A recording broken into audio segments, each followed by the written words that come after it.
विजय एक middle class family से belong करने वाला लड़का एक गांव में व्यतीत करता था। स्कूल से 12वीं क्लियर करके कोई अच्छा सा कॉलेज में एडमिशन करने की सोच रहा था। कॉलेज एडमिशन फीस के चलते उसे कोई टेम्परेरी जॉब के तलाश था। विजय अपने एक दोस्त से कहा था कि भाई तू दिल्ली जा रहा है, वहां मेरे लिए कोई जॉब मिलता है तो मुझे कॉल करके सूचित करना। विजय कुछ दिन सब्र करते आखिरकार वो दिल्ली वाला दोस्त का कॉल आ ही जाता है। उससे बात करते विजय का मन थोड़ा हल्का लगा। विजय बात करते सोचता है, मैं अपने पेरेंट्स से बोल के सामान पैक करके कल के ट्रेन में निकल जाऊंगा। विजय ऐसे ही करता है। अपना पेरेंट्स से बात करके बैग में सामान पैक करके अगले शाम को रेलवे स्टेशन के लिए रवाना होता है। समय हो रही थी शाम के 6:30। उसके चलते सूरज का रोशनी धीमी हो रही थी। आज रेलवे स्टेशन में पता नहीं क्यों लोगों का भीड़ बेहद ही कम नजर आ रही थी।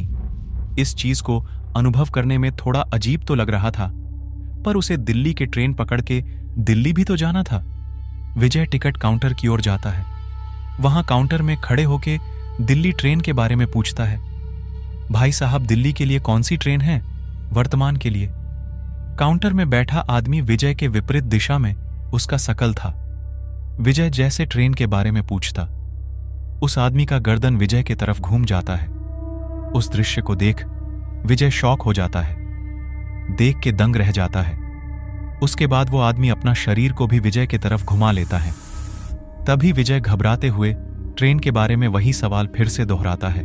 तभी वो आदमी भारी भरकम कंठ में कहता है, दिल्ली जाने वाली राजधानी एक्सप्रेस ट्रेन आने को अभी समय है, करीब 9 बजे तक 2 नंबर प्लेटफॉर्म में पहुंचेगी।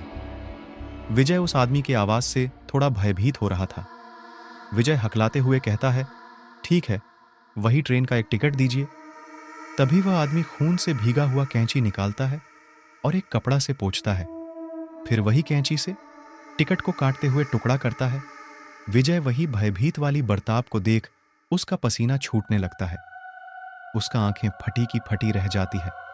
वो आदमी टिकट को हाथ में पकड़ के विजय की ओर हाथ बढ़ाता है। विजय उस टिकट को लेते समय उसका हाथ कांप रहा था। जैसे तैसे उस टिकट को लेके पैसे थमा के वहां से चला जाता है।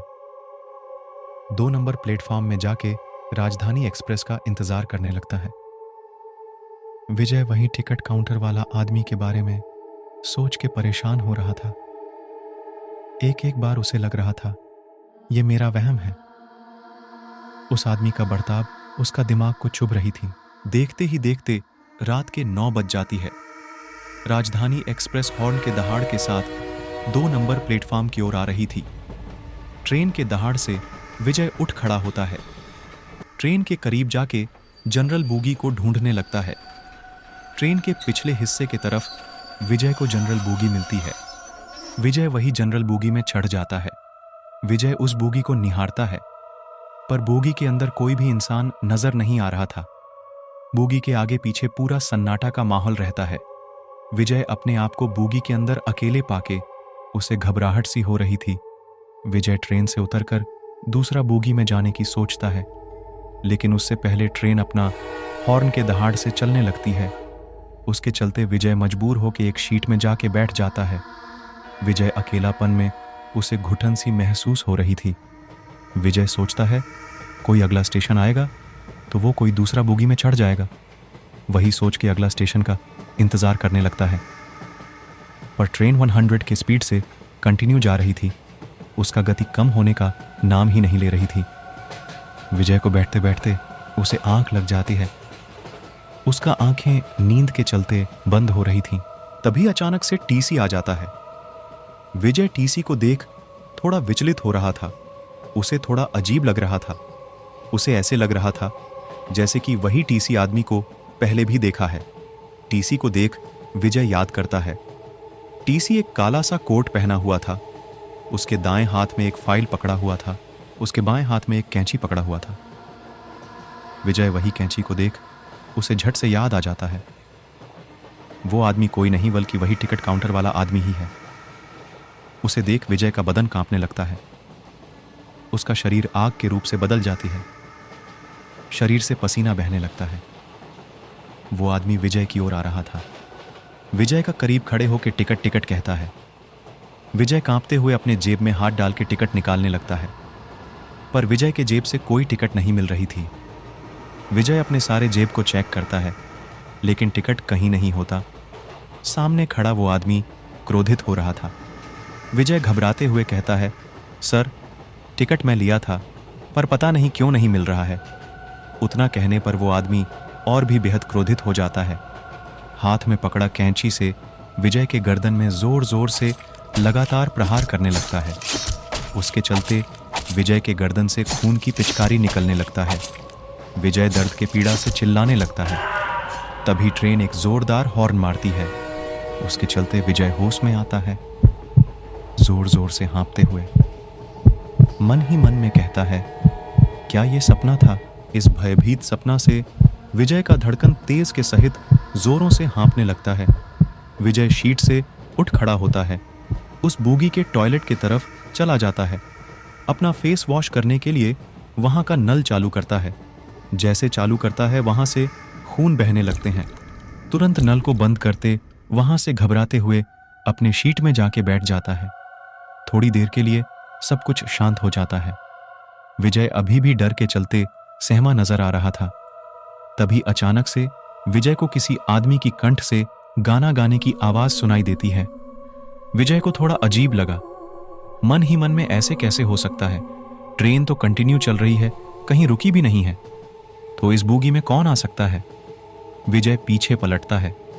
पीछे से एक पागल जैसे आदमी, उसका गंदगी बाल उसका चेहरे को स्पर्श कर रही थी।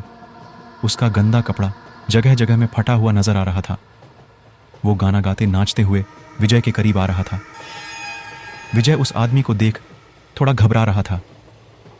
वो पागल आदमी विजय के सामने आके और भी जोर जोर से गाना गाते नाचने लगता है। विजय थोड़ा क्रोधित हो जाता है।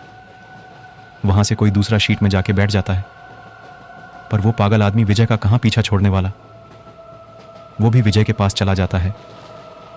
विजय क्रोधित होकर उस पागल आदमी के ऊपर चिल्लाता, हटना यार, परेशान क्यों कर रहा है मुझे? कहीं और जा तू, किसी और के पास जाके नाच। तभी वो पागल आदमी कहता है, कहां जाऊं, इस ट्रेन में कोई नहीं है। विजय को यह जवाब सुन के थोड़ा अजीब तो लगा, पर उससे तंग आ चुका था। कहता है, तू जहां जाना है जा, लेकिन मेरे पास मत रह। विजय कहने पर वो पागल आदमी विजय को घूरते हुए बोगी के गेट के पास जाके खड़ा हो जाता है। गेट के साइड वाली दो रड को दो हाथ में पकड़ता है और अपना सर को बाहर निकालकर झांकने लगता है। विजय उसका हरकतें को देख थोड़ा घबरा रहा था। विजय को ऐसा लग रहा था जैसे कि उसका सर कोई बाहर की खंबे से जा टकराए। विजय वहीं अपना जुबान से उससे अंदर आने के लिए बोल ही रहा था। उससे पहले विजय का अंदाजा सच साबित होती है। उस पागल का सर जाके एक खंबा से बहुत ही जोरदार तरह से टकराता है। उसके चलते वो पागल आदमी जोरों से ट्रेन के अंदर फेंका जाता है। विजय उस खौफनाक दृश्य को देख उसे झटका लगता है। वो शीट से तुरंत उठ खड़ा होता है, कदम बढ़ाते उस आदमी के करीब जाता है। उस आदमी का सर बहुत ही गंभीर तरह से घायल हो चुका था, जोरदार टक्कर से। उसका सर पूरा खून से भीग चुका था। उस खौफनाक दृश्य को देख विजय का रोंगटे खड़े होते हैं। उसका धड़कन का गति और भी बढ़ जाती है। विजय गौर करता है, उसका शरीर में से कोई भी अंग हलचल नहीं हो रहा था। विजय अपना उंगली उसका नाक के करीब लेता है। उसका नाक से थोड़ा भी हवा अंदर बाहर नहीं हो रही थी। उसके चलते विजय समझ जाता है उसका मौत हो चुका बोल के। विजय कांपते हुए खामोश हो जाता है। उसे कुछ समझ नहीं आता वो क्या करे क्या नहीं। विजय चिंतित में पड़ जाता है।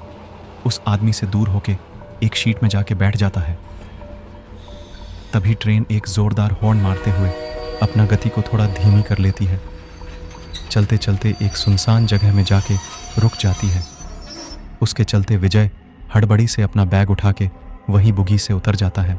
विजय उतरकर पीछे वाली बुग्गी की ओर जाता है, पर वहां कोई भी पैसेंजर्स की नामो निशान नहीं होती। उसके चलते विजय आगे वाली बुग्गी की ओर जाके देखता है, वहां भी कोई भी पैसेंजर्स नजर नहीं आती।